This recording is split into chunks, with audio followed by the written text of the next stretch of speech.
Bienvenue, la grande édition en direct sur i24 News, votre rendez-vous avec l'actualité. Voici le sommaire de cette édition. La démonstration de puissance de l'Amérique de Donald Trump. La scène est presque irréelle. Un président en exercice capturé et exfiltré par des commandos. Nicolás Maduro et son épouse transférés menottés de Caracas à New York. Choc mondial et moment de bascule géopolitique. C'est désormais depuis Washington que sera dirigé un Venezuela jugé défaillant et qui abrite les plus grandes réserves mondiales de pétrole. Émotion à Pékin, colère à Moscou, inquiétude à Téhéran. Assiste-t-on à une mise à jour de l'ordre mondial? Nous tenterons de comprendre en quoi ces événements pourrait influencer, pourquoi pas, le proche avenir du Moyen-Orient. Et à la question, à qui le tour? Tiens, des manifestations en Iran prennent de l'ampleur ces jours-ci. Tiens, Donald Trump promet d'intervenir si le régime tue des manifestants pacifiques. De Caracas à Téhéran, peut-on comparer les enjeux et l'ampleur du défi? En Israël, on assiste à une multiplication des messages de soutien, y compris de la part du Premier ministre. Benjamin Netanyahou affirme que son pays s'identifie aux aspirations à la liberté et à la justice du peuple iranien. Notre dossier de la semaine, justement, nous permettra de mieux comprendre la trajectoire de ce pays, de l'Empire perse à la République islamique.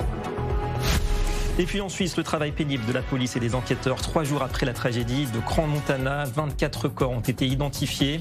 L'incendie de la nuit du réveillon avait fait 40 morts et 119 blessés. Parmi les corps identifiés, ceux de 2 sœurs juives, Alicia et Diana Goncé, âgées de 14 et 15 ans. Charlotte Nidam, adolescente israélienne de 15 ans qui travaillait comme babysitter dans la station, est toujours introuvable.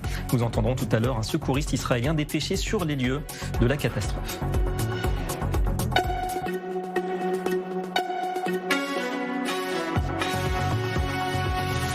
Voilà pour les titres. Bonsoir à tous. Quelle onde de choc, quel choc planétaire. Un pays qui s'est donc réveillé sans son président samedi matin pour découvrir que celui-ci avait été transféré de force vers New York. Le Venezuela tourne donc la page Maduro, bien aidé par cette opération hors norme voulue par Donald Trump. Discours d'ailleurs triomphal du chef de la Maison-Blanche, bien décidé à marquer les esprits bien au-delà du continent américain. On va d'abord revenir sur la chronologie des faits en compagnie de Sandy Fortis. C'est aux alentours de 2h du matin, dans la nuit de vendredi à samedi, que l'opération a été lancée. Explosions, vrombissements d'hélicoptères, des frappes aériennes américaines touchent une importante base militaire, une base aérienne et d'autres sites stratégiques vénézuéliens. Peu après, Nicolás Maduro et son épouse sont capturés par les forces américaines. Moins de 24 heures plus tard, le président est filmé, menottes au poignet, entouré d'agents de la DEA, l'agence fédérale antidrogue américaine, dans leur centre de détention de New York. Le président déchu comparaîtra devant un juge pour répondre notamment de narcoterrorisme et importation de cocaïne aux États-Unis. Peu après l'annonce de cette opération spectaculaire, Donald Trump a promis de placer le pays sous contrôle américain pour le moment. Nous ne voulons pas qu'une autre personne prenne le pouvoir et que nous nous retrouvions alors dans la même situation qu'au cours des dernières années. Nous allons donc diriger le pays jusqu'à ce qu'une transition sûre, appropriée et judicieuse puisse être mise en place. En attendant, la Cour suprême du Venezuela a confié l'intérim du pouvoir à la vice-présidente Delcy Rodríguez, avec qui Donald Trump a affirmé pouvoir travailler. Quelques heures plus tôt, celle-ci avait vivement dénoncé l'opération américaine qu'elle a qualifiée d'agression militaire sans précédent. Aux premières heures de ce matin, à 1h58 précise, le gouvernement des États-Unis a lancé une agression militaire sans précédent contre la République bolivarienne du Venezuela. Ceci constitue une terrible tâche sur le développement des relations bilatérales. Lors de cette opération, le président Nicolás Maduro et la première dame Cilia Flores ont été capturés. Dans une allocution télévisée relayée par un média public mexicain, Delcy Rodríguez a ensuite affirmé que le Venezuela était victime d'une agression soutenue, selon elle, par des extrémistes, une opération présentant une connotation sioniste, fin de citation, ajoutant que l'histoire et la justice tiendraient les responsables pour coupables de leurs actes. Suite à la capture de Nicolás Maduro, les réactions internationales ont fusé. En Amérique du Sud, elles sont diverses. Si Cuba, le Brésil et le Mexique condamnent vivement l'opération américaine, la qualifiant d'atteinte très grave à la souveraineté du Venezuela, d'autres comme le Chili et l'Équateur ont encensé l'opération avant d'assurer leur soutien au peuple vénézuélien. Donald Trump a aussi reçu les félicitations du Premier ministre israélien Benjamin Netanyahou. Félicitations, Monsieur le Président Donald Trump, pour votre leadership courageux et historique en faveur de la liberté et de la justice. Je salue votre détermination sans faille et l'action brillante de vos braves soldats. Du côté européen, les réactions sont plus mitigées. Le Royaume-Uni s'est déclaré heureux de voir la fin du règne du président Nicolás Maduro au Venezuela avant de réitérer son soutien au droit international. L'Allemagne estime que l'évaluation juridique de l'opération américaine au Venezuela est complexe et que les principes du droit international doivent s'appliquer. L'Espagne, elle, ne cautionne pas cette intervention américaine qui viole le droit international. Quant à la France, après une déclaration du ministre des Affaires étrangères qualifiant l'opération de contraire au droit international, Emmanuel Macron s'est réjoui de la libération du peuple vénézuélien de la dictature de Nicolás Maduro. Enfin, les Nations Unies, le secrétaire général Antonio Guterres s'est déclaré profondément alarmé par la récente escalade au Venezuela qui pourrait, selon lui, avoir des conséquences inquiétantes pour la région. Le Conseil de sécurité de l'ONU se réunira lundi pour discuter de la crise. La réunion donc à suivre du Conseil de sécurité. Nous sommes en ligne avec Doron Avitan, un expert. Bonsoir et merci à vous, ancien combattant d'unité spéciale de Tsahal, également ancien député Kadima à la Knesset. Alors on voit que c'est un pays qui s'est réveillé, on l'a dit, sans président, évaporé brutalement vers New York. Alors c'est vrai qu'on doit cette opération incroyable à la fameuse Delta Force. Que sait-on d'abord de cette unité très spéciale et aussi de son mode de fonctionnement tout aussi spécial ? L'armée américaine a plusieurs unités spéciales et donc la force Delta, et donc nous avons rencontré ces forces. C'est une unité extraordinaire avec des capacités invraisemblables. À l'époque du Bin Laden, on a vu le Navy SEAL, mais la Delta Force en fait ici une action qui ne peut qu'être notée A++ du point de vue de ses capacités. Ouais. Alors, difficile d'imaginer qu'il n'y a pas eu beaucoup de complicité, aussi de trahison, pourquoi pas en interne au Venezuela. Certains disent que cette opération était finalement très facile. La capture de Maduro, pour vous, c'est une réussite à la fois éclatante des forces américaines, mais aussi peut-être la preuve d'un naufrage, quelque part, du régime de Nicolás Maduro ? Évidemment. D'abord, il faut saluer le succès qu'on a vu, parce que penser simplement que s'il y avait eu une atteinte avec des échanges de feu et que Maduro avait été tué, ça aurait été autre chose. Une telle opération tellement propre, où il n'a pas été touché et simplement enlevé, eh bien, ça a été très bien planifié. Il est possible aussi qu'il y avait une aide de l'intérieur, il y a eu des actions de la CIA, c'est sûr, d'agents, il a fallu créer un modèle du bâtiment pour s'y entraîner pendant des semaines et des mois. Ce n'est pas une opération de laquelle on décide en une nuit, c'est des mois de préparation. Il est très possible qu'il y ait eu aussi une aide de l'intérieur, c'est difficile à savoir, mais en tout cas, beaucoup de mois de planification très minutieuse. Alors évidemment, comme on le dit, tout le monde entier regarde ce qui s'est passé à Caracas.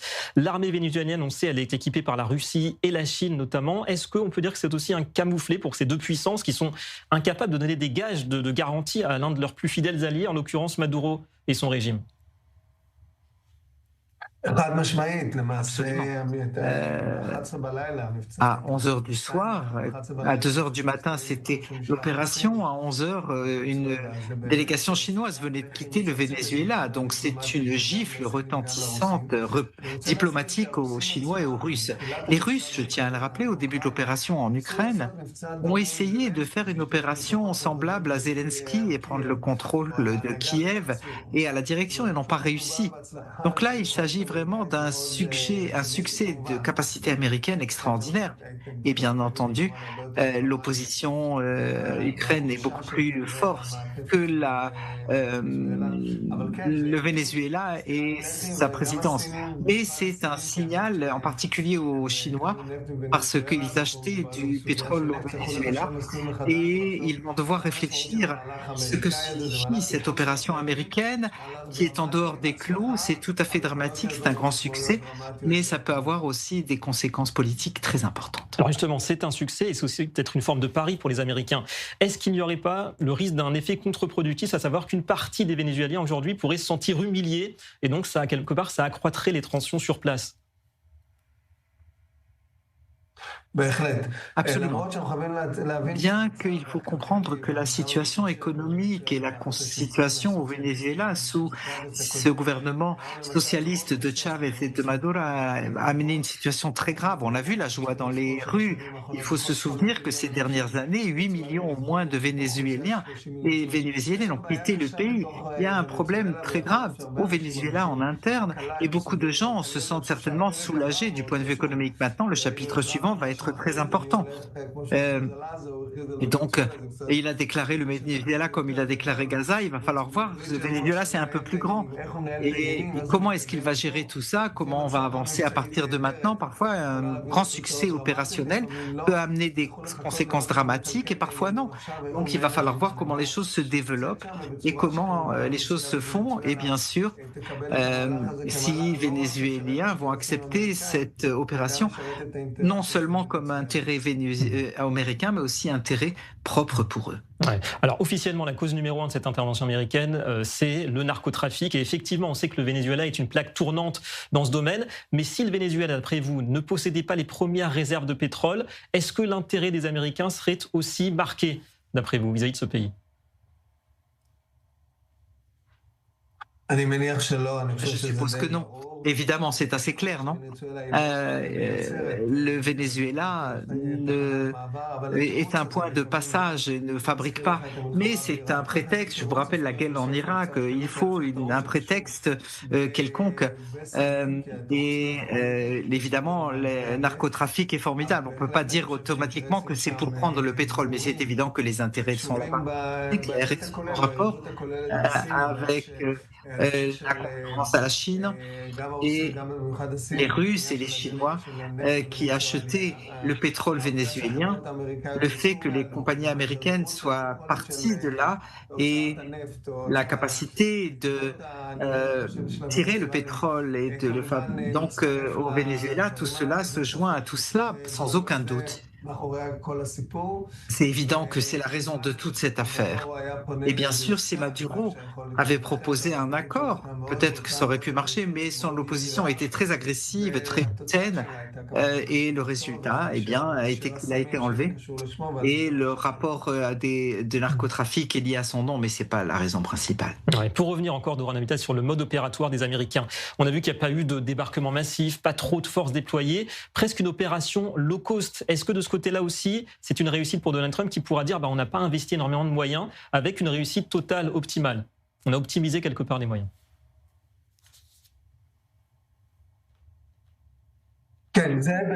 C'est un sujet très important. Quand on planifie une politique et l'armée, il faut prendre tout ça avec responsabilité et au sérieux.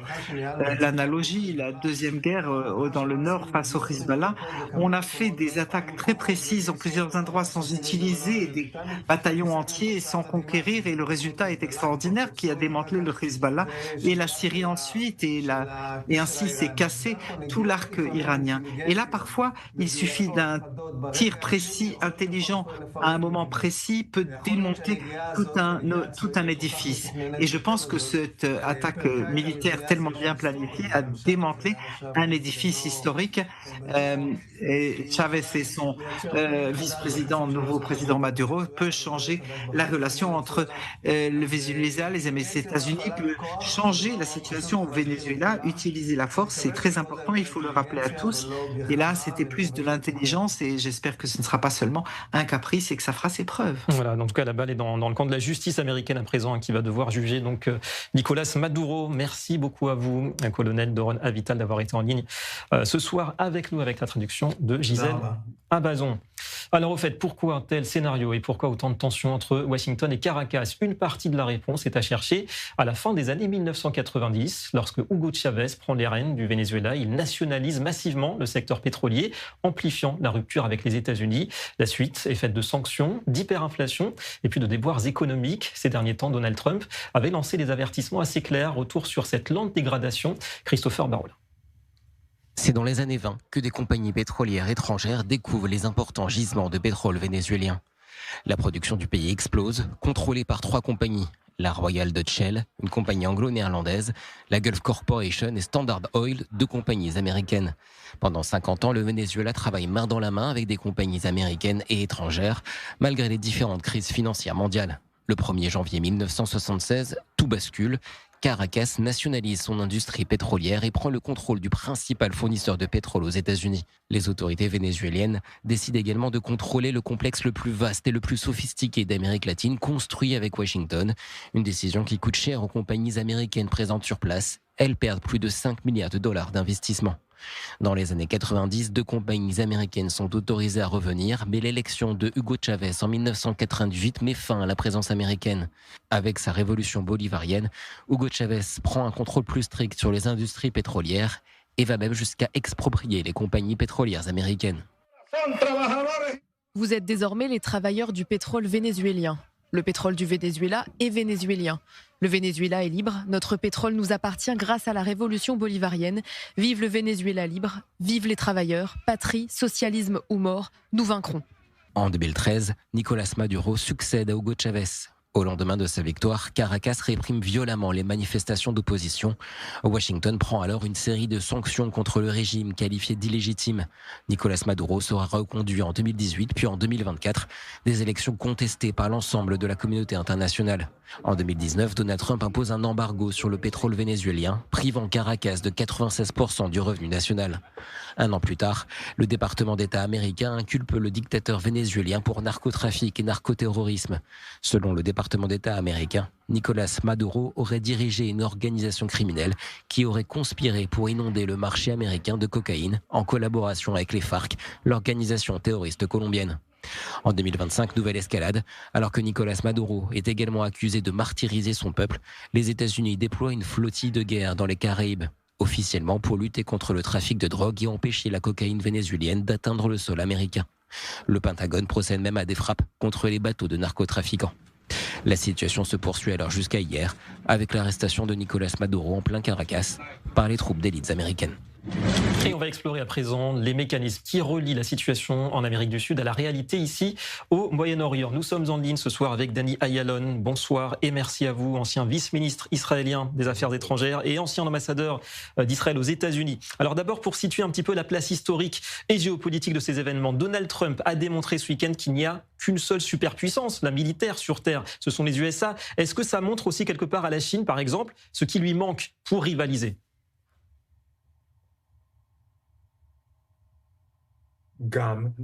Aussi, c'est exact, mais il faut se souvenir que ce n'est pas quelque chose d'extraordinaire qu'a fait ou d'exceptionnel qu'ont fait les États-Unis et Trump. Si nous regardons l'histoire proche, George Bush le père a envahi Panama pour y enlever Noriega, le président de Panama, qui lui aussi a été accusé de narcotrafic et qui est toujours en prison après avoir été jugé aux États-Unis. Reagan, en 83, a envahi Granada. Et même Kennedy a essayé en 61 d'envahir Cuba avec la baie des cochons, etc. et n'a pas réussi. Bref, de ce point de vue, ça n'est pas quelque chose d'exceptionnel du point de vue historique. Mais le fait que ça a été fait maintenant, c'est effectivement le signe à tous de la place des États-Unis. Et sa position est certainement renforcée tant aux yeux de ses amis, mais surtout aux yeux de ses adversaires. Et le Venezuela, du point de vue des Américains, et pour le président Trump, il y a 2 points principaux. Premièrement, le Venezuela était l'allié le plus important et le plus fort de l'Iran.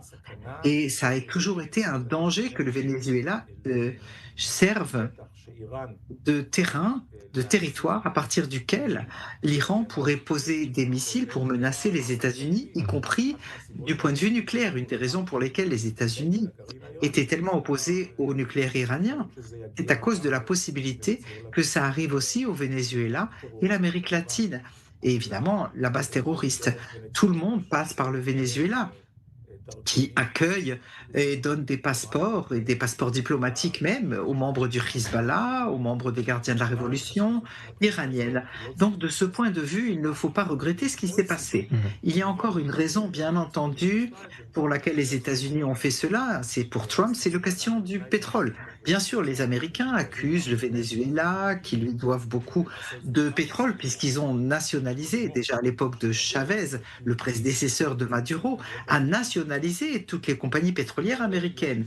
Et là, c'est l'occasion pour les Américains de se rembourser la dette. Mais pas seulement cela, comme nous l'avons évoqué, et nous avons parlé de la Chine, eh bien, le Venezuela était le premier fournisseur de pétrole pour la Chine. La Chine ne peut pas fonctionner sans pétrole. Et quand les Chinois ont le levier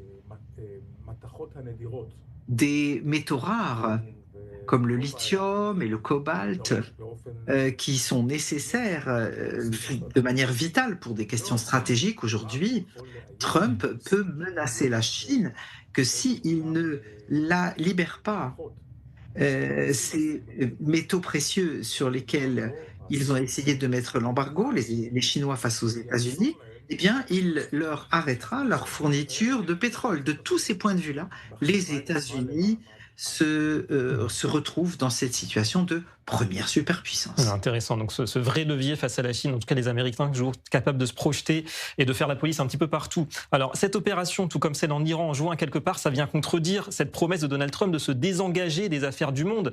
Est-ce que vous pensez qu'on regarde aussi très attentivement ce qui se passe à Caracas du côté de Téhéran ? Écoutez, il est exact que Trump a dit, quand il est entré à la Maison-Blanche, qu'il était un président de paix et qu'il voulait finir des guerres et non pas les ouvrir. Mais d'un autre côté, le monde ne se comporte pas de manière logique. Et nous voyons qu'il y a des États extrêmement dangereux comme l'Iran et aussi le Venezuela qui en a fait partie. Pour Trump, il n'y avait pas le choix. Et je dois dire là que, pour être honnête, Trump, dans le cas de l'Iran et dans le cas du Venezuela, les a prévenus et leur a laissé suffisamment de temps pour corriger leur comportement et venir négocier. Ils n'en ont pas été d'accord, ni Téhéran, ni Caracas. Et donc, il n'a pas eu le choix d'autre que d'agir. Et en effet, l'enlèvement d'Aduro est en rapport avec la situation aussi de Téhéran et c'est un message très très fort et ferme pour les ayatollahs à Téhéran. Bien que moi je recommanderais actuellement aux Américains et aux Israéliens de ne pas intervenir dans ce qui se passe en Iran et de laisser les ayatollahs tomber seuls. Toute intervention extérieure peut justement porter atteinte aux manifestants et renforcer ce régime cruel des ayatollahs. Effectivement, attention aux effets contre-productifs. Merci beaucoup à vous, Danny Ayalon, d'avoir été avec nous en direct ce soir dans la grande édition. Et justement, de Caracas à Téhéran, l'espoir du changement, 7e jour de contestation et plusieurs morts signalés notamment dans l'ouest du pays ces dernières heures. Des organisations des droits de l'homme accusent les gardiens de la révolution d'avoir ouvert le feu. Le prince iranien en exil, Reza Pahlavi, a appelé les manifestants à ériger des barricades pour freiner toute répression des forces de sécurité. Et de son côté, le guide suprême Ali Khamenei estime que les revendications économiques des manifestants sont justes, mais il promet de réprimer les émeutiers. Et puis on note en Israël donc cette réaction de Binyamin Netanyahou. Nous nous identifions à la lutte du peuple iranien et à ses aspirations à la liberté et à la justice. Tous les détails avec Christopher Barola. 8e jour de manifestation en Iran. Des manifestations qui se sont parfois intensifiées dans certaines villes. Plus de 80 seraient concernés. Sur ces images publiées sur les réseaux sociaux, un manifestant tente de s'en prendre aux forces de sécurité du régime iranien. Il est alors poursuivi, tente de s'échapper. Les images s'arrêtent sur ses coups de feu. D'autres manifestations se sont également tenues dans la capitale iranienne. À Téhéran, des étudiants scandent « Mort au dictateur ». Le guide suprême iranien, qui semble hausser le ton et se montre plus agressif, et répond également aux menaces d'intervention de Donald Trump. Nous parlons aux manifestants, mais il est inutile de parler aux émeutiers. Les émeutiers devraient être remis à leur place. Nous ne céderons pas face à l'ennemi. Nous le mettrons à genoux. Il est absolument inacceptable que certains individus, sous divers titres et noms, cherchent à détruire et à nuire au pays, à se rallier aux commerçants fidèles, saints et révolutionnaires, et à instrumentaliser leurs manifestations et à semer le trouble. Nous devons comprendre la stratégie de l'ennemi. L'ennemi ne reste jamais inactif, il exploite la moindre occasion. Voyant une opportunité ici, ils ont tenté de la saisir. Bien entendu, nos représentants étaient et seront sur le terrain. Des menaces de Donald Trump prises au sérieux également par le président de la Cour suprême iranienne. La nation iranienne ne permettra jamais aux étrangers de s'ingérer dans les affaires du pays. Par Dieu, les plans malveillants de Trump échoueront. En Israël, Benjamin Netanyahou s'est exprimé pour la première fois sur le mouvement révolutionnaire en Iran. Le Premier ministre israélien affirme s'identifier au combat des manifestants. Le gouvernement d'Israël, l'État d'Israël et ma politique s'identifient à la lutte du peuple iranien et à ses aspirations à la liberté et à la justice. Il est fort possible que nous soyons présents au moment où le peuple iranien prend son destin en main. Selon un dernier bilan, au moins 16 manifestants ont été tués par les forces de sécurité du régime iranien. Difficile de prédire la suite. Donc en Iran, on a le plaisir d'interroger ce soir un opposant au régime. Bonsoir Ramin Parham et merci à vous. Vous êtes auteur et spécialiste de l'Iran et vous êtes auteur notamment de l'ouvrage Iran-Israël, jeu de guerre. Voilà. Alors c'est vrai que depuis 2009 notamment, on a eu droit à pas mal de faux espoirs avec les différentes vagues de contestation. Pourquoi ce serait différent cette fois-ci d'après vous ? Parce que les mêmes causes produisent toujours les mêmes effets. C'est-à-dire si... il y a 3-4 ans maintenant, au moment du mouvement Femmes, Vie, Liberté, nous étions en face d'une situation où il y avait une contestation générationnelle, culturelle et politique majeure, mais il était également vrai que cette contestation, ce mouvement n'avait pas de leadership. Malgré les prétentions de certains à Washington, notamment de Reza Pahlavi à l'époque, et encore toujours aujourd'hui, 4 ans après, qui se prétend être le leader hégémonique du mouvement de contestation. C'était faux il y a 4 ans, c'est toujours faux. Nous ne sommes pas dans le cadre d'un mouvement comme on a pu le voir en 1978-1979, où il y avait, comme plus tard, une dizaine d'années plus tard, on a pu le voir en Pologne avec Lech Walesa, ou on a pu le voir en Tchécoslovaquie avec Václav Havel. En Iran, il y avait Khomeini, qui était très différent de Walesa, qui était très différent de Havel, mais c'était un leader incontesté et mondialement connu pour étant le leader incontesté du mouvement révolutionnaire en Iran à l'époque. Ouais. Ceci aujourd'hui n'est pas le cas de Reza Pahlavi, et dire le contraire relève tout simplement du faux. Donc attention de ne pas s'approprier ce mouvement. Alors comment vous voyez les choses concrètement à court et moyen terme ? Répression crescendo de la part du régime, vous pensez ?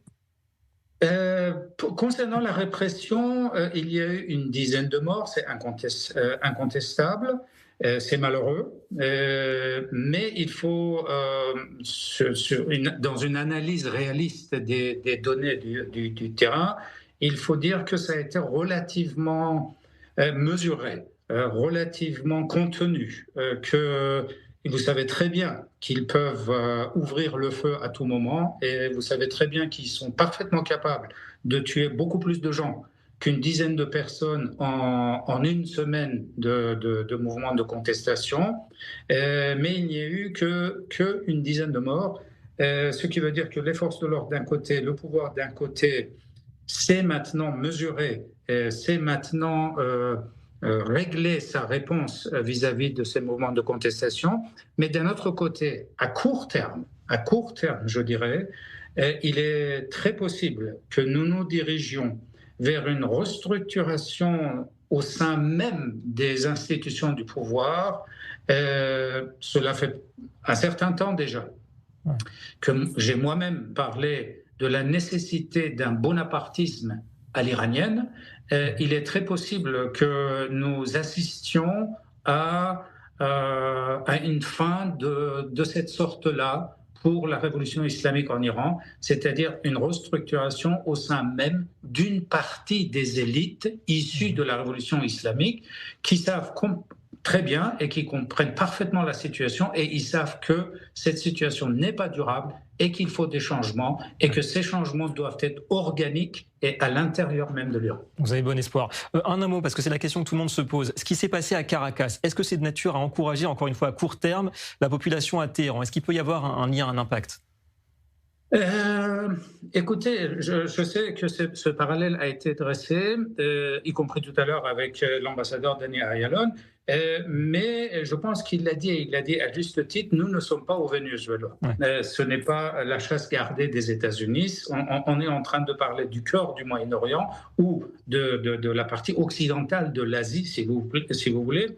Et ce n'est pas le même cas que le Venezuela. Une intervention militaire du type de Caracas à Téhéran pour enlever, par exemple, le guide suprême, qui est le problème majeur, je le reconnais, n'est pas envisageable, n'apportera rien de positif. Comme je l'ai dit, ce parallèle existe, c'est vrai, mais les deux pays sont très différents, les deux régions sont très différentes, les deux histoires des deux pays et de deux peuples, nations sont très différentes.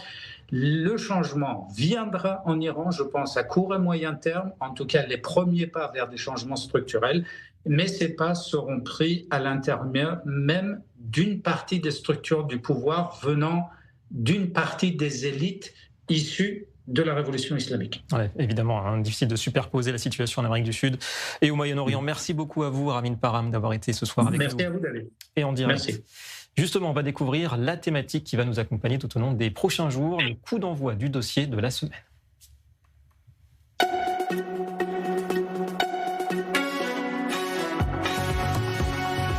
Comment passe-t-on de l'Empire perse à la République islamique? Pour comprendre ce qui se joue actuellement en Iran, on va réviser notre histoire de la région. Elle est riche, un passé prestigieux, fruit d'un véritable brassage de cultures, un présent où l'idéologie fondamentaliste verrouille les perspectives d'un avenir incertain, de Suse ou Persépolis à Téhéran, de Cyrus le Grand à Ali Khamenei, évolution étonnante que nous résume tout d'abord Christopher Barolin. L'Iran n'est pas un pays comme les autres. Son nom dérive de l'avestique Aïr Yenemen Va Ejar, terre des Aryens, attesté dans des textes zoroastriens millénaires. Avant d'être une république islamique sous sanction, c'est l'une des plus anciennes civilisations du monde, au cœur des échanges entre l'Orient et l'Occident. Dès le 5e siècle avant notre ère, l'Empire perse s'impose comme une puissance majeure. Sous Cyrus le Grand, puis Darius, l'Iran antique administre un territoire immense, multiculturel, multireligieux, relié par des routes commerciales qui vont de la Méditerranée à l'Asie centrale. Déjà une constante, gouverner la diversité. Au fil des siècles, le territoire de l'Iran actuel est conquis, traversé, influencé. Alexandre le Grand, puis les armées arabes au 7e siècle. L'islam s'impose, mais le pays et son ADN ne disparaissent pas.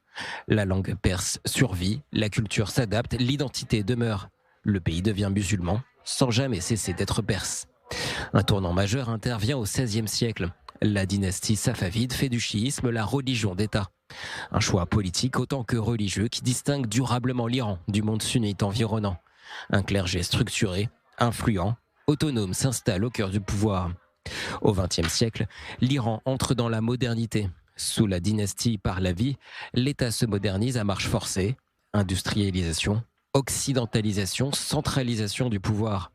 Mais cette modernisation autoritaire s'accompagne d'un sentiment d'humiliation renforcé par un épisode clé, le coup d'État de 1953 soutenu par les États-Unis et le Royaume-Uni, qui renverse le Premier ministre Mossadegh et renforce le Shah, allié de l'Occident. Aux yeux de nombreux Iraniens, l'Occident devient alors à la fois un modèle et une menace. En 1979, tout bascule. La révolution islamique renverse le Shah. Elle est d'abord populaire, plurielle, portée par des étudiants, des libéraux, des marxistes, des religieux. Mais très vite, le pouvoir est confisqué. Les ayatollahs imposent leur vision, marginalisent leurs alliés d'hier et fondent un régime inédit, la République islamique d'Iran. Un État né d'une histoire millénaire, mais bâti sur une rupture radicale. Une rupture bien visible aujourd'hui. Alors un petit retour vers le passé et pourquoi pas vers le futur, le temps où les peuples juifs et perses étaient amis. Et oui, bonsoir Sandy Fortis, on va parler avec vous Sandy. On peut presque dire que ce fut une constante historique jusqu'en 1979. Oui, David, une longue histoire lie les deux peuples. Tout commence au VIe siècle avant notre ère. En 539 avant Jésus-Christ, le roi perse Cyrus le Grand conquiert Babylone. Il libère les Juifs exilés, autorise leur retour à Jérusalem et la reconstruction du temple. Dans la Bible hébraïque, Cyrus est le seul souverain non-juif qualifié d'oint de Dieu, c'est-à-dire un souverain considéré comme choisi par Dieu pour accomplir une mission historique. Son édit, gravé sur un cylindre d'argile, est souvent présenté comme l'une des premières reconnaissances des droits religieux de l'histoire. Autre symbole majeur, le livre d'Esther. L'action se déroule à Suse, capitale de l'Empire perse. Une reine juive y déjoue un complot visant à exterminer son peuple. Cette histoire fonde la fête de Pourim, célébrée chaque année encore aujourd'hui, y compris même en Iran, où subsistent justement des sites juifs historiques, comme par exemple le tombeau traditionnel d'Esther et de Mardoché à Hamadan. Plusieurs siècles plus tard, cette amitié se rejoue au XXe siècle. Sous le règne du Shah Mohammad Reza Pahlavi, avant 1979, Israël et l'Iran sont des alliés stratégiques. Coopération diplomatique, militaire, agricole, pétrolière. Des ingénieurs israéliens travaillent en Iran. Elal atterrit à Téhéran. À la fin des années 1970, près de 100 000 juifs vivent en Iran. C'est l'une des plus importantes communautés juives du Moyen-Orient, en dehors d'Israël. Puis vient la rupture. La révolution islamique de 1979 transforme l'ancien partenaire en ennemi sioniste. L'idéologie efface l'histoire. Mais un fait demeure. Les Juifs vivent en Perse depuis plus de 2500 ans, sans interruption. Conclusion, le conflit actuel n'est pas une fatalité millénaire. Il est récent, politique, idéologique. Et l'histoire rappelle qu'entre Juifs et Iraniens, l'hostilité n'a pas toujours été la règle. L'alliance l'a bien souvent précédée. Eh bien voilà, à méditer. Merci beaucoup Sandy Fortis, très enrichissant. Et pour mieux appréhender justement l'Iran d'hier, d'aujourd'hui ou de demain, eh bien on interroge ce soir Catherine Pérez-Chakdam. Bonsoir et merci à vous. Vous êtes analyste politique et directrice du Forum for Foreign Relations, expert donc de l'Iran, du Yémen et des mouvements radicaux islamistes. D'abord, pourquoi l'histoire impériale, ça reste si centrale encore aujourd'hui dans l'identité iranienne actuelle, même si on est religieux, il y a encore une fierté vis-à-vis de ce passé. Est-ce qu'il y a un sentiment toujours d'appartenir à une histoire, une civilisation très riche, très prestigieuse ? Absolument. Mais l'histoire de la Perse, c'est une très grande histoire. C'est un peuple qui a des racines qui remontent bien sûr à des millénaires. Et à mon avis, c'est aussi c'est un espoir pour le futur parce ils se sont rendus compte que la révolution, enfin pour moi c'était pas vraiment une révolution, plutôt un coup d'État qui s'est passé en 1979, a complètement détruit, je dirais, l'esprit iranien, dans le sens que leur culture, leur tradition, cet amour qu'ils ont pour les arts et la culture a été complètement écrasé, effacé et interdit presque. Donc ce passé impérial, cette histoire d'empire et d'empire perse, qui quand même a dominé beaucoup du Moyen-Orient, et pour eux un espoir de retour qui leur donne un petit peu l'envie de chasser les mollahs. Ils ont ne plus respirer, et quand on ne respire plus, on se tourne vers le passé. Alors c'est ça. Donc le vrai tournant, effectivement, c'est l'invasion, la conquête musulmane. Plus rien ne sera jamais comme avant. Mais comment l'Iran, d'après vous, a réussi à rester culturellement perse malgré l'islamisation ? Parce qu'on sait que ça n'a pas été le cas dans le reste du Moyen-Orient, en Égypte ou dans d'autres pays. Alors j'ai une lecture de l'histoire qui est peut-être différente de tout le monde, dans le sens où moi j'étais en Iran et j'ai parlé à beaucoup d'historiens qui étaient là-bas. Et effectivement, ce qu'ils m'ont expliqué, c'est que si l'islam effectivement est arrivé en Iran, elle est arrivée par force. Les Iraniens ont mis beaucoup de temps à se convertir et très souvent, c'était au bout d'une épée ou d'un canon. Et le résultat était que donc cet islam était très superficiel, était, je dirais, plus culturel qu'autre chose. Et donc leurs traditions, Nowruz et autres, ont continué, perduré. Il y a un amour pour ce passé perse, cet engouement qu'ils ont et cette façon de penser qui est vraiment très, très la leur, et qui n'est pas du tout, qui ne ressemble pas au monde islamique. Et c'est pour ça, à mon avis, que les mollahs ont beaucoup de problèmes, c'est qu'ils ont été forcés de s'imposer à un peuple qui se veut profondément, je dirais pas anti-musulman, mais non islamique. Donc il y a une différence. Et c'est une différence que beaucoup essayent d'effacer. Je trouve ça très dommage, parce que c'est faire tort au peuple iranien. Les Iraniens sont beaucoup plus que juste musulmans. Bon, l'islam, c'est une religion, mais c'est une religion qui leur a fait tellement de mal qu'ils la réfutent. Alors justement, on observe de près ce qui se passe en ce moment dans les rues iraniennes. Si on veut se projeter, comment est-ce que vous voyez la suite de l'histoire dans ce pays ? Un régime à la fois solide et puis vulnérable. Vous imaginez peut-être une évolution, ou plutôt une deuxième révolution, cette fois-ci ? Alors déjà, la révolution, écoutez, la révolution de 79 n'en était pas une. On a toujours l'impression que tout le peuple est descendu dans la rue, ce qui n'était pas le cas. Il y avait beaucoup d'étudiants. Maintenant, le Shah s'est retrouvé devant une situation où effectivement, il fallait qu'il commence à tirer sur des enfants. Il n'a pas voulu le faire. Il est parti en s'imaginant que les Américains et le monde occidental allaient l'aider. Ça n'a pas été le cas. Les Français ont très gentiment envoyé M. Khomeini et les Iraniens payent le prix aujourd'hui. Donc voilà. Donc maintenant, la question est, qu'est-ce qui se passe aujourd'hui? Qu'est-ce qui se passe demain? Si vous écoutez les slogans en Iran, c'est très clair, ils veulent le retour du Shah, de Reza Shah. Donc, à mon avis, je ne sais pas si ça va se passer. Ils le veulent, ils l'espèrent, ils le demandent. Il faudrait peut-être qu'on commence à les écouter.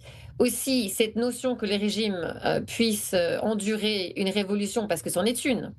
Quand vous trouvez des femmes et des hommes qui n'ont pas d'armes, qui se trouvent devant les canons et qui le font de toute façon, parce que l'idée de passer une journée de plus sous ce régime abominable, parce que c'est un régime abominable qui a commis des crimes contre l'humanité, d'une atrocité, d'une violence qui m'échappe, je n'ai pas les mots. Il faut comprendre que quand même pour eux, il n'y a plus de futur et que donc la mort est presque meilleure. Ça interpelle. Et donc, ce que vous voyez aujourd'hui, c'est vraiment le développement d'un mouvement révolutionnaire donc qui va évoluer. Comment, on ne sait pas trop.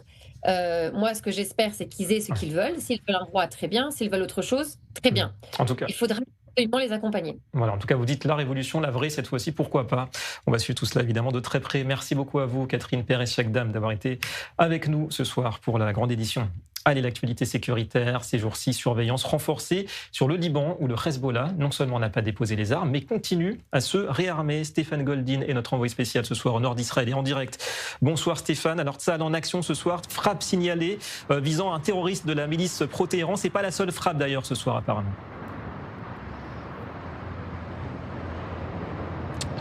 Bonsoir David, effectivement 2 frappes ont eu lieu simultanément en fin d'après-midi sur le sud Liban. La première par un drone israélien qui a frappé un véhicule où à l'intérieur il y avait 2 personnes dont un terroriste de la mouvance chiite libanaise du Hezbollah qui se rapprochait de la frontière entre Israël et le Liban. Et la deuxième frappe a eu lieu sur des engins, des bulldozers, des engins du génie appartenant au Hezbollah. Donc on voit bien que le Hezbollah ne veut pas désarmer. Ces bulldozers étaient là justement pour créer des rampes de lancement, pour tirer ces missiles ou ces roquettes sur le territoire israélien. Sachant qu'aujourd'hui, le Hezbollah a changé sa stratégie et veut tirer d'une façon beaucoup plus ciblée contre le territoire israélien, contre les endroits stratégiques israéliens comme des bases de Tsahal ou comme les ports ou comme des zones avec des centres de communication. Donc on voit très bien que derrière tout ça, 4 jours après la fin du cessez-le-feu officiel entre Israël et le Liban, le Hezbollah est toujours présent, avec derrière l'Iran qui évidemment essaye de continuer de prôner justement le combat entre le Hezbollah et le territoire israélien. Voilà, moins d'armes et donc plus de précision, possible changement de stratégie du côté du Hezbollah, toujours parrainé par l'Iran. Merci beaucoup Stéphane Goldin en direct ce soir du nord d'Israël, tout près de la frontière libanaise. Non loin de là, autre théâtre de tension en Syrie, cette fois-ci, et surprise avec cette opération conjointe du Royaume-Uni et de la France. Et oui, en Syrie, une frappe visant Daesh. On va retrouver à Paris, dans nos studios, Anna Papiachvili. Bonsoir Anna, on parle d'un site souterrain tout près de Palmyre. Oui, des avions d'attaque de la Royal Air Force ont pris pour cible un complexe souterrain où Daesh aurait stocké des armes et des explosifs, selon le renseignement britannique, et cela appuyé par l'armée française. Cette action témoigne du leadership du Royaume-Uni et de sa détermination à se tenir aux côtés de ses alliés pour éradiquer toute résurgence de Daesh et de ses idéologies dangereuses et violentes au Moyen-Orient. C'est félicité dans un communiqué le ministre britannique de la Défense, John Healey. De son côté, l'état-major de l'armée française a rappelé, elle aussi dans un communiqué sur le réseau social X, que la lutte contre le terrorisme reste une priorité pour la France et les pays partenaires de la coalition, sans préciser exactement le mode opératoire de sa participation aux frappes. L'état-major des armées françaises a ajouté empêcher la résurgence de Daesh est un enjeu majeur pour la sécurité de la région. Le ministère britannique a également annoncé que rien n'a indiqué que cette frappe qui a eu lieu ait présenté un risque pour les civils et tous nos avions sont rentrés sains et saufs. Opération conjointe donc, un signe aussi du rapprochement entre le Royaume-Uni et la France qui font partie de la coalition dirigée par les États-Unis qui combat les terroristes du groupe État islamique depuis plus de 10 ans parce que malgré sa défaite en Syrie en 2019, des cellules dormantes de Daesh continuent de perpétrer des attentats meurtriers en Syrie et en Irak où les terroristes avaient autrefois proclamé leur califat. En tout cas, selon des experts de l'ONU, Daesh compterait encore entre 5 000 et 7 000 membres dans ses anciens bastions syriens et irakiens. Merci beaucoup Anna Papiashvili pour toutes ces précisions depuis nos studios parisiens. On revient en Israël, parlons politique cette fois-ci, le parti pris de cette édition.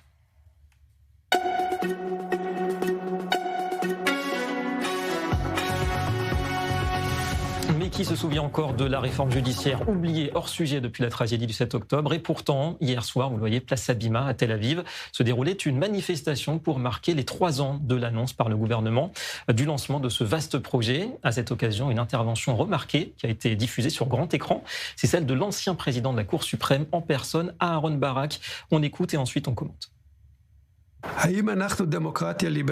Sommes-nous encore une démocratie libérale ? Ma réponse est non. Cela ne s'est pas produit d'un seul coup. Il s'agit d'un processus où des aspects essentiels de la démocratie ont été durement frappés et la démocratie s'est affaiblie. Notre régime est devenu le gouvernement d'une seule autorité politique, dirigé par un seul homme. Cet homme dirige le gouvernement ainsi que le Parlement. Et il s'agit du Premier ministre. Du lourd, cette accusation de l'une des figures marquantes de l'histoire de la Cour suprême. Justifiée ou pas, Daniel Haïk. Bonsoir Daniel. Notre analyse, vous entendez ça, vous dites aïe, est-ce que Aharon Barak se serait trompé de coupable hier soir ? Écoutez, le premier sentiment, c'est que Aharon Barak est une personnalité certainement très vénérable. Eh bien, je dirais qu'il ne semble jamais être descendu de sa tour d'ivoire. Et il fait preuve à nouveau d'une forme d'étanchéité, je vais dire émotionnelle. Je vous rappelle une déclaration qu'il avait faite il y a quelques mois dans une interview. Il avait dit que effectivement, à un journaliste qui lui demande pourquoi il n'y avait pas de juge marocain, de juge d'origine nord-africaine dans la Cour suprême pendant de nombreuses années lorsqu'il était président de la Cour suprême, il a dit on en a cherché mais on n'en a pas trouvé. Donc c'est un peu le même genre de réflexion lorsque Aharon Barak dit aujourd'hui, eh bien il n'y a plus de démocratie libérale.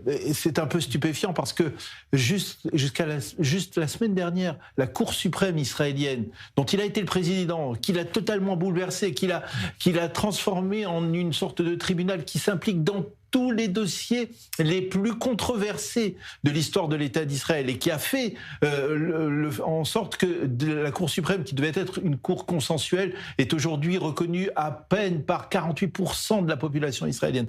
Eh bien lui, le juge Aharon Barak, il fait cette déclaration alors que pendant toute la semaine dernière, la Cour suprême n'a cessé de bloquer des décisions, des projets de loi du gouvernement sur la fermeture de la radio de l'armée israélienne, sur des enquêtes du contrôleur de l'État sur les événements du 7 octobre. La Cour suprême est aujourd'hui le pouvoir. Le pouvoir. Comment peut-il dire aujourd'hui que c'est Binyamin Netanyahou qui est le pouvoir alors que Binyamin Netanyahou et son gouvernement n'ont pas pu faire passer la moindre clause de la réforme judiciaire qui avait été présentée il y a 3 ans, en janvier 2023. Par beaucoup d'Israéliens. Donc c'est stupéfiant. Mais sur un point, je vais tout de même aller dans le sens d'Aharon Barak. Aharon Barak dit, c'est vrai, nous ne sommes plus une démocratie libérale. C'est peut-être vrai, nous ne sommes plus une démocratie libérale, mais nous sommes toujours une démocratie. Et si, effectivement, Aharon Barak regardait les changements qui sont intervenus dans la réalité israélienne, il comprendrait qu'ici il y a aujourd'hui une demande pour une démocratie juive, une démocratie dans laquelle il n'y a pas de contradiction entre État juif et État démocratique. Une démocratie qui soit enrichie par le judaïsme, par la pratique, par les nombreux commandements, par une réalité qui s'impose en particulier depuis le 7 octobre dans la société israélienne. Les gens veulent une démocratie, mais ils veulent aussi plus d'identité juive. Et ça, Aharon Barak ne le comprend pas. Il reste dans son cocon libéral, et c'est stupéfiant qu'un homme aussi intelligent, apparemment, que lui, ne comprenne pas cette réalité, ces changements qui sont intervenus dans la réalité israélienne, et qu'il continue le débat, on va dire aujourd'hui, face au pouvoir politique, et que ce débat, ce sera le débat qui sera certainement un des débats au cœur des élections, de la campagne électorale et des prochaines élections. Alors, en tout cas, sortir des schémas des années 1990, chacun sa définition de la démocratie, on l'a bien compris, en Israël. Merci beaucoup Daniel Haïk pour ce parti pris.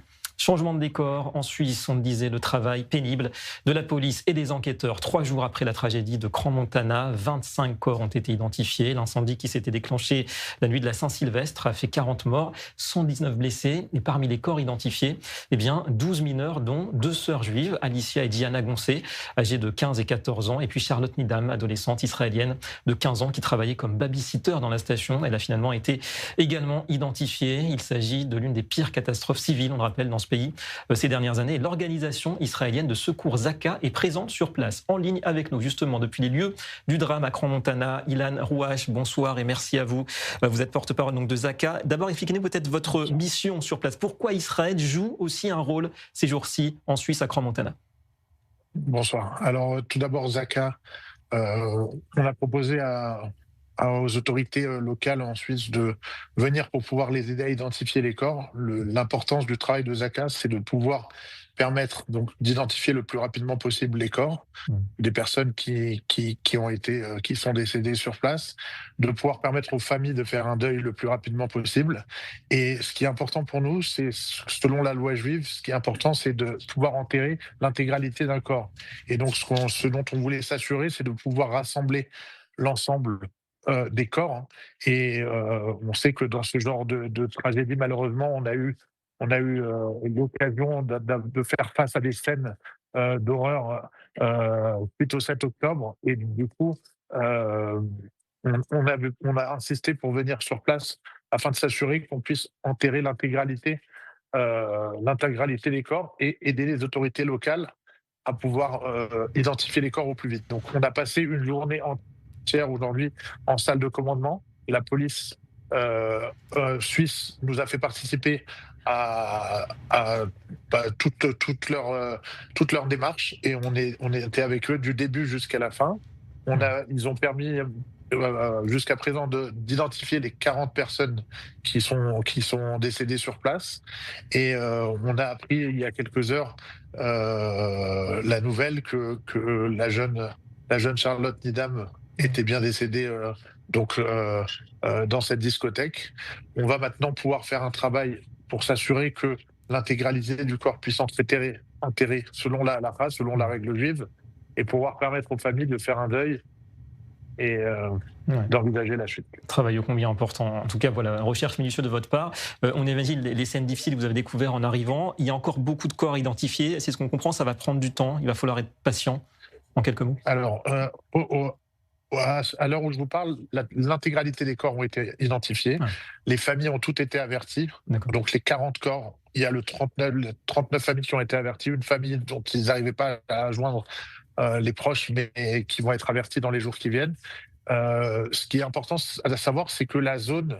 Donc on a demandé aux autorités suisses de laisser la zone intacte tant qu'on n'avait pas une identification définitive des corps. Et du coup, on va pouvoir aller sur la zone demain pour nettoyer la zone et s'assurer que tout puisse être enterré comme prévoit la loi juive. Ouais, en tout cas, le travail... Il faut savoir que le travail qu'a fait Zaka pour l'identification, nous avons des méthodes d'identification que ne connaissent pas et que ne maîtrisaient pas, qui sont bien plus avancées que celles qu'utilisent, et on est confronté on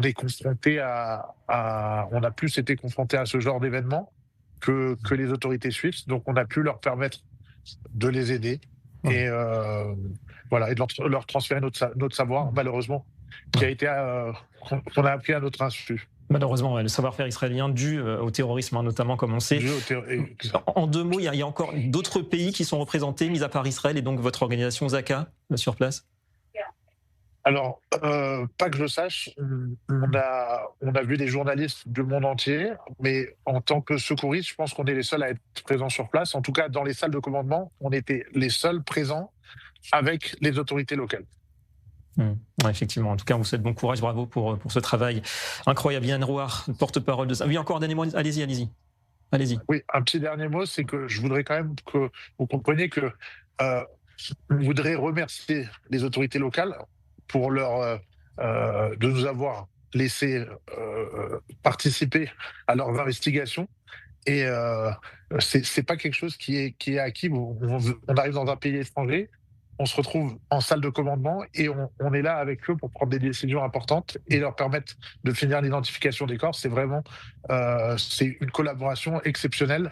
Et donc, on le remercie. On a eu l'aide du rabbin Plesner qui est sur place. On a eu l'ambassadeur d'Israël en Suisse qui était avec nous toute la journée. Et donc, voilà, je voulais en profiter pour remercier les autorités locales pour leur participation et leur collaboration. Donc un accueil à la hauteur, on l'espère, dans de telles circonstances. Effectivement, il n'y a pas d'histoire de boycott ou de mauvaise image d'Israël. On a été accueillis, vraiment très très bien accueillis. Et on peut féliciter tout le monde effectivement pour cette belle coopération. Merci encore infiniment à vous, Ilan Rouar, et bon courage pour la suite de votre travail du côté de Crans-Montana, donc sur les lieux de la catastrophe du Réveillon. Et un petit passage aussi en vue du reste de l'actualité. Tout de suite, c'est l'info chrono.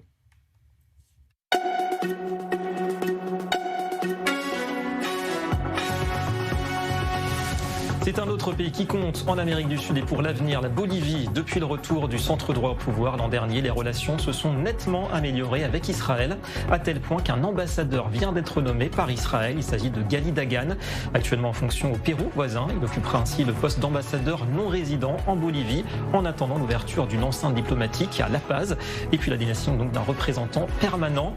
Agriculture ou technologie, les deux pays ont beaucoup à échanger. À Jérusalem, on espère reconstruire une présence diplomatique active dans une région du monde en plein mouvement. Incident rarissime ce dimanche matin dans le ciel de Grèce. 3 heures durant, aucun avion n'a pu décoller ni atterrir dans les aéroports du pays. En cause, un problème technique sans précédent touchant les fréquences de l'espace aérien. À l'arrivée, des retards, des reports, des annulations et puis des vols redirigés vers la Turquie voisine malgré les tensions, on le sait, entre Athènes et Ankara. Impact notamment pour les voyageurs israéliens. Le trafic a pu reprendre progressivement finalement dès la mi-journée. Enfin du basket et en NBA, nouvelle performance majuscule de l'Israélien Deni Avdija. L'ailier de Portland signe un triple-double, 29 points, 11 rebonds et 10 passes pour offrir à son équipe une victoire de prestige sur les Spurs de San Antonio. Victoire 115-110 et la prestation la plus complète donc de sa saison pour le joueur de 25 ans, décidément en route vers une sélection pour les All-Star Games. On lui dit bravo. Voilà, c'est la fin de cette édition. Tout de suite, Regard croisé, c'est avec Myriam Aman. Très bonne soirée à tous sur i24.